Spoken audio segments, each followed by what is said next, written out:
Malam itu, hujan baru saja reda ketika Raka memutuskan melewati jalan. Kampung yang terkenal, angker jalan yang dikelilingi, pepohonan besar, lembab, dan tak pernah mendapat cukup cahaya bahkan di siang hari. Namun ia tak punya pilihan. Jaraknya lebih cepat dan dia sudah terlalu lelah untuk memutar jauh.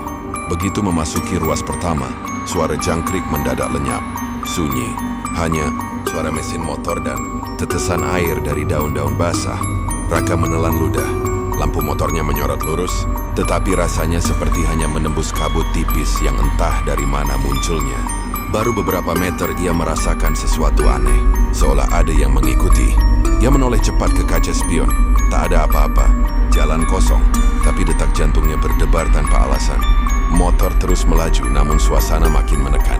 Angin dingin bertiup pelan, membawa aroma tanah basah bercampur sesuatu yang lebih anyir. Raka menggosok hidungnya. Aneh, gumamnya. Tiba-tiba, dari sudut matanya, ia melihat bayangan berjalan di samping motornya. Gerakannya pelan, tetapi sejajar dengannya. Raka spontan menoleh, namun tidak terlihat apapun.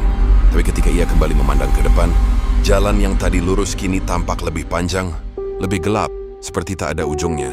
Motor Raka tiba-tiba melempem, melambat seolah rodanya menginjak lumpur padahal aspalnya kering. "Jangan mati! Jangan mati!" Bisiknya panik. Ia memutar gas, tapi motor hanya menggeram pelan. Itulah saat ia mendengar suara tarikan napas berah, tepat di belakang telinganya. "Ha!"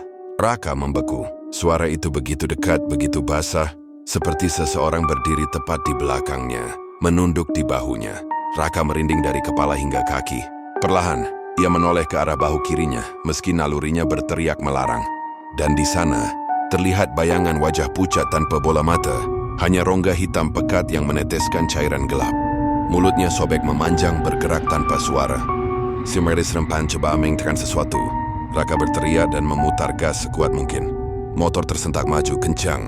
Namun saat ia menatap kaca spion, sosok itu berlari mengejarnya dengan posisi tubuh miring, seperti serigala, tapi dengan wujud manusia.